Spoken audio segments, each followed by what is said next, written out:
Welcome along to the Young People's Radio Show on GFM. You're here with me, Martha, and I'll be hosting the Future Me Gloucestershire takeover of GFM this evening. I won't wear makeup on Thursday. I'm sick of covering up. I'm tired of feeling so broken. I'm tired of falling in love. So I'm really pleased to be joined with Beth and Morgan in the studio today, and we're going to be talking about hidden disabilities. So hey guys, how are you doing today, Beth, Morgan? Yeah, I'm doing good, thank you. Yeah, I'm doing very well, thank you. Awesome. So Beth's an old hand at GFM. You were presenting with the guys last week. Yeah, good to be back again. So you guys did a great job talking about International Day for Persons with Disabilities. If anyone listening is keeping up with Future Me Gloucestershire, you'll know that this is a conversation we've been having much more broadly about, disabilities and inclusion, and making sure that no young person is really left behind in their preparation for adulthood. So rather than just sticking to the one show talking about disabilities, we wanted to explore hidden disabilities much further, because it actually can affect a lot of people, as we've been finding out. So, Morgan, it's great to have you here as well. We've kind of we've crossed paths a lot, but I don't think we've done a show together before, have we? No, I think this is the first time. So it's lovely to have you with me. Yeah, thank you. So I was wondering if you'd be happy, Morgan, to just describe what you would call a hidden disability in your own words.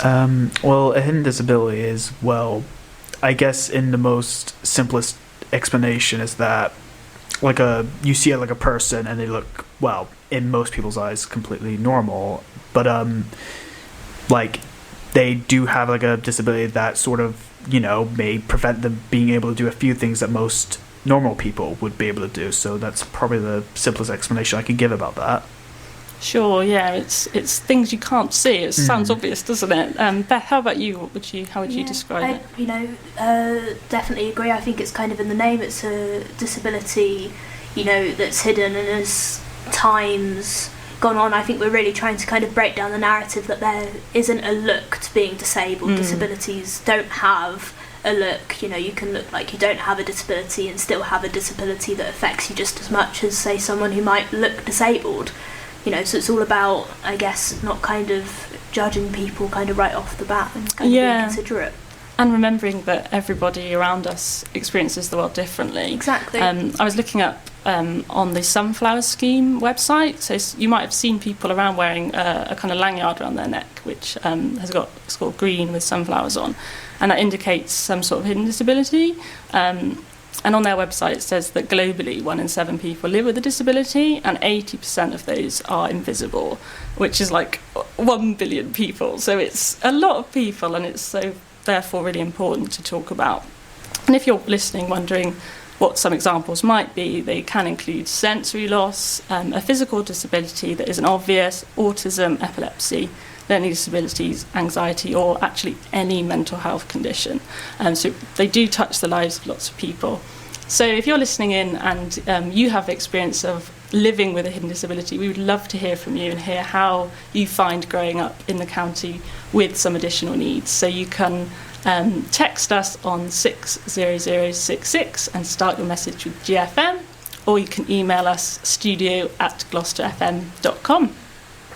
So Morgan, I just wanted to chat with you a little bit more, if that's all right, and if you'd be happy to kind of share with our listeners a little bit more about what you experience and when it developed. Okay, so I am autistic, and what specifically the disorder is, it's known as pervasive developmental disorder, I was diagnosed at a very young age because I could not speak until I was around 4 or 5. And how I figured out it affected me was I noticed that compared to other kids, I took very longer to pick up things and learn, and I just learned at a very different pace from everyone else. And I would say the hardest part about it is that there's sort of a weird certain expectation people expect of you when you mention you have a disability or have autism, and it's sort of like they see you and they just think they see a normal person, like they must be able to be capable of everybody else, which is always not the case. Like some people, like myself or most others, learn at a very different pace. It doesn't mean that they can't do other things, they just do it in a very different way. Yeah, I think that's really interesting. I think with everything in life, but especially maybe your first 20 years, say, of where you're growing up from birth all right the way through to becoming an adult, everyone develops at a different pace, don't they? So it's really important not to have kind of these set goals. And I think because of the way education works, it's very kind of structured, and you're expected to make kind of developmental sort of points at a very kind of preordained rate, which is just silly, really, isn't it? We're all organic beings. So I think that's really interesting, and I'm sure that will resonate with a lot of people listening. So we're going to pick up that conversation in just a sec. Okay, so it's great to have Beth here, because Beth was presenting last week. Hopefully you were listening into that. But yeah, on the way here in the car, Beth, we were chatting about today's show, and I think obviously with such a statistic as 1 in 7 people live with a disability, we all know people who are affected by additional needs, and even if we don't have any disabilities ourselves, we obviously can empathise and want to be able to be as supportive and respectful as possible. Exactly. So I don't know whether you'd be happy to share any of your insights about how you support people around you in your life. Definitely. So both of my parents actually have a hidden disability. They've got a chronic pain condition called fibromyalgia, which can affect them quite dramatically. Sometimes they're completely fine and you wouldn't notice that anything's wrong with them, for lack of a better word, but some days they struggle to be able to get out of bed because of the amount of pain that they're in and because of their fatigue. And I think I've certainly noticed that because they don't necessarily look disabled, sometimes their disability or the fact that they are disabled isn't taken as seriously as for someone who looks disabled, and I use that term obviously quite loosely because disabled doesn't have a look. So it does make a difference, and I think that's why it's important that we're having a discussion specifically around it today, and why it's kind of quite shocking too that the world is still so kind of inaccessible, when according to statistics we all should know someone or know someone who knows someone, and should be able to kind of sympathise and have that empathy and that compassion and be able to kind of take in other people's needs and listen. But for some reason it's a discussion that we're still having to have so we can get to that place. And it's true, isn't it, that a world that is more accessible for people with disabilities is a better world for everybody. So it's sort of in everyone's interest, isn't it? And to help out those around us by educating ourselves. So Morgan, I know we've spoken about this before, but carrying on, just learning a bit more about how you experience things. Has your hidden disability made it particularly harder in any way for you to progress in any certain things? I can definitely say that the best example I have is my experience through education. For example, in maths, I didn't exactly get my GCSE grades, at least my target grades, and it didn't take me until my very last year in college, 20 years old, that I finally got my math GCSE. So I can definitely say that it's made it hard for me just grasp other concepts better than most people, and I think it's I'm just trying to think of it's definitely made it somewhat difficult to try to relate to other people that may not have the same thing as me, and not only trying to get to understand them from their point of view, but them trying to understand it from my point of view. And I think it's interesting, isn't it, how sometimes people have a set idea of what certain conditions, how they manifest, and that some people might sort of say, but you should be really good at maths because of X, Y, Z, and it's just, that's a real frustration of a lot of people I know, that there's a lot of stereotypes. And in terms of kind of getting ready for leaving school. So you mentioned college and your next steps after college. Did you do any work experience when you were... Yes, the work experience I did was varied. It's a bit hard to describe. In the span of 2 weeks, I worked either in a cafe or a gift shop or doing like site work.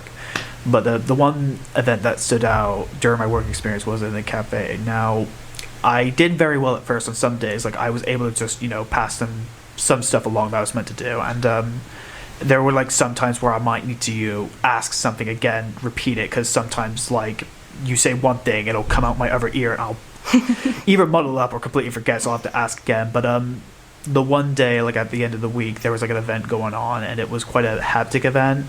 Had to they would like say like you have to like go from there to point B, ask them to get this. It was just a lot of information to take in, which unfortunately was a little bit more for me to handle at the time, and it led to a bit of a bad meltdown. So I had to go home early, and like for the next week they still had me work in the gift shop and the work site, but no longer in the cafe due to how much trouble I find it. Yeah, and you just wonder that if just a little bit more pre-planning might have helped you, or prior warning at least of what was going to come up. I knew there was an event going to happen. It's just I didn't expect how hectic was going to be, and I think it was sort of like the first time I had to manage in a very high, fast-paced environment. And at least at the time, I don't know how I'll do now, but at least at the time I didn't very cope with all that. But that's because like before then I didn't really have a good way to manage these sort of like issues. So yeah, like the only thing I just wish at the time was like I was just given the more simple tasks to do around that time. But you live and learn when you look back on that kind of stuff. Yeah, and I guess it's like it's not great that you had a bad experience, but at least you've got a kind of benchmark and you think, I know what's bad, so I can kind of maybe talk to my employers and just kind of build that relationship. So I'm going to mention a little bit about disability confident employers just now, just to sort of say that all employers should really definitely be inclusive, but certainly you can keep an eye out for certain employers that kind of have like a check against them that they've been sort of vetted as particularly disability confident, which gives you a sense of confidence when you apply. So that's a really good thing to be aware of. And I'm going to come back and do a little bit more signposting. Alrighty, so I mentioned signposting, so stick with me because obviously it's really good to hear experiences from other young people. That's what we're all about at Future Me Gloucestershire. But we also try to signpost because once you kind of heard, yep, I'm not alone, there's other people experiencing things like me, what do I do next? What if I do need a bit of support with supporting myself and my learning and my preparation for adulthood?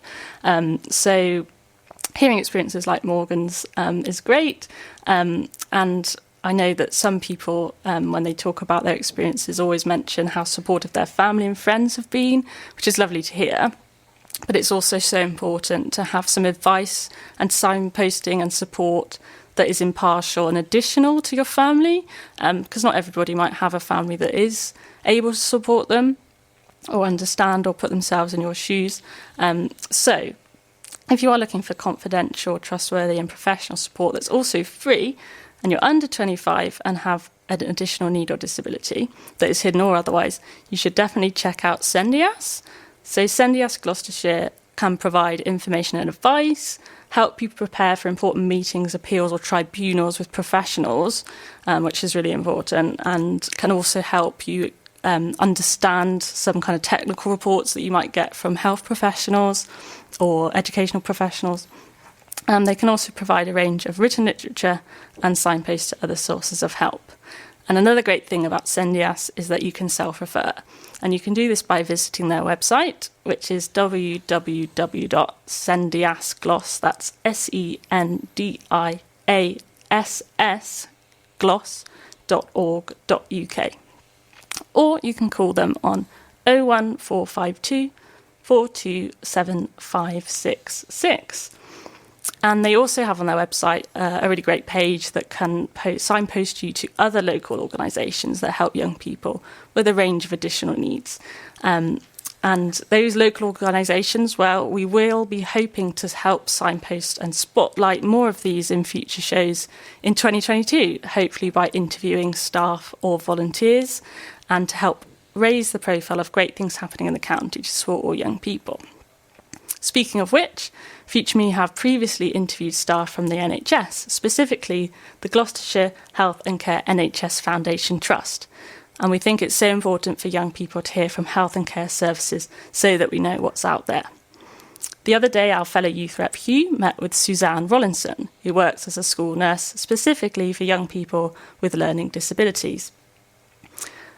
So for young people who might be listening who have a learning disability, or perhaps you're a parent, a family member or a friend of somebody who does, this should be a great service to hear more about. Hugh caught up with Suzanne. Here's what was said. Thank you for talking with me today. Firstly, would you be able to explain what your job role is and who you work with? Yeah, hiya Hugh. I'm Suzanne Rollinson and I'm a learning disability nurse, and I work for the GHC NHS Trust in CAMS. And CAMS is the Children and Adolescent Mental Health Service. And we're a separate little team within that, looking after the children with learning disabilities. So we work with the children who attend one of the 7 Gloucestershire special schools. And my role and our team's role is to work with the children and their families and their schools. Many of the referrals are for helping the children understand and manage their emotions. Often these children are presenting with sometimes challenging behaviours as they're finding communicating their needs and their wants and dealing with their emotions quite difficult. So we try and help the schools and the families and their parents all look for the triggers of these behaviours, and then all working together we try and devise a positive behaviour support plan. So it's a behaviour plan that can go with them and everybody's doing the same as the plan.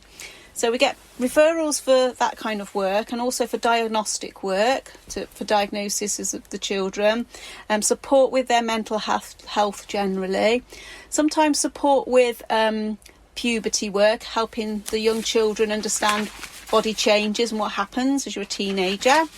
And we get asked for help with continence, but not the usual continence if you were like when you're younger learning to be potty trained, that kind. More continence when the children use their continence or wetting themselves, as we could put it, as a behaviour. So it's about behaviours and strategies really. So we work collaboratively with all the people who were in that child's social network and educational network.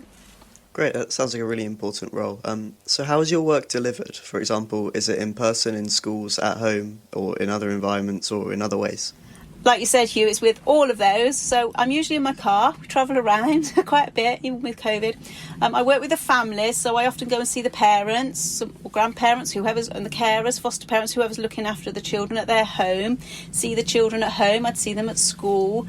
I also try and observe them wherever they are. So if they're doing, like, they have a childminder after school or an after school club, we try and see them in all settings, because we know we all behave differently in different settings. So it's about trying to get an overview. And then I spend a lot of time in schools, the special schools, observing the children and assessing their needs. And then sometimes we'll do one-to-one work with them, emotional literacy, or work about how to keep safe. Sometimes the children come into clinic, very rarely really. It's usually we're at their house or we're at their school.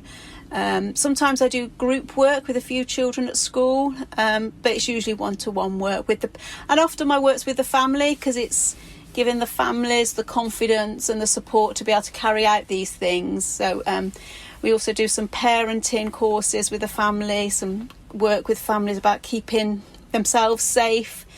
So yeah, it's a lot of work with the families to encourage them really.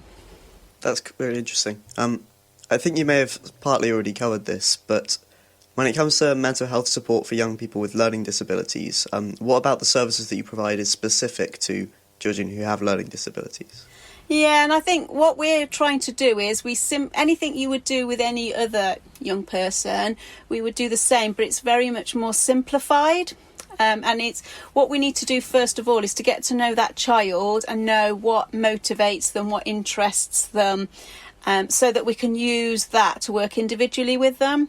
So we don't really have a package that if they need help with understanding their emotions, we don't just get the pack out and do it. It's not always that simple. It's about individual, so you'd know what interests the child and what motivates them, and put something together individual, really. So it's more simplified and individual for that one person. Sometimes we can share resources and ideas, but often it's about knowing that child and knowing what makes them understand the world. Okay, so what are the most common mental health and wellbeing issues that young people raise with you? It would usually be, because a lot of the children we're working with are have limited communication, so it would be often about understanding their emotions to start with, feeling happy, sad or angry, and even if they can't express that, as being able to teach them first of all what those emotions might look like or what they might feel like in your body, and then how to manage them. We also do some bereavement work. Sadly, lots of the children I work with have lost a parent and grandparents, and it's about understanding that. So most of it is about understanding what we would consider quite our basic emotions, and how to cope with them, really. Okay, so leading on from that, what would be your top tips for young people who think they might be experiencing those kind of issues?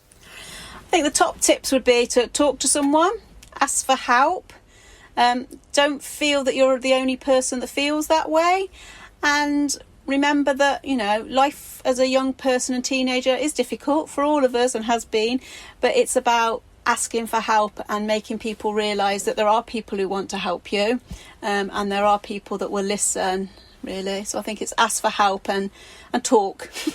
That's really good advice. Finally, what would you advise people to understand and remember when treating young people and children with learning disabilities? I think to remember first, before all these other labels of having a mental health condition or having a learning disability, remember they're a child first. Just that they are a child, and to also remember that everybody's individual, and remember that get to know somebody, get to know what interests them and what likes, treat them with respect. And remember that even if they can't tell you or can't very easily verbally communicate it, they've got aspirations and wants, and encourage them to be themselves, really. But I think, remember they're a child or a young person. Thanks, that's a really interesting outlook and some really useful advice. Any professional or any special school can refer to the CAMS Learning Disability team. It's quite easy to refer, but it's any professional or any of the special schools can refer. Thank you very much for your time. So we're nearly at the end of the show. I can't believe it. An hour really does fly by. But thanks so much for listening along. I'm glad we've been able to start off your Thursday evening with some great signposting. And please do stick around with us. We've got our next show this time next week, our last one of the year. So do tune into that. We're going to be talking about the challenges and the fun of a new year, so don't miss that. Just want to say goodbye and thanks to Beth and Morgan. Yeah, of course. It's been lovely to be here again. I always love coming into the studio, talking with you guys. It's been quite fun. It was great being here and sharing my experience with you all. So thank you for having us. Yeah, you're so welcome. And I think it's your guys' last one of the year, isn't it? Yes, it is. It's going to be weird, we're back on again, us with the takeover, probably around February time. It's going to be weird to take a break from the studio again. Yeah. I think, but it'll be nice, I think it's nice to come away and come back with a fresh mind, more things to do, and I think, be talking about that a bit more on the next show, about, the challenges and prospects of the new year. Absolutely, so do stick around for that, and we're just going to leave you with a couple of tracks now, and enjoy the rest of your evening. Thanks for listening along.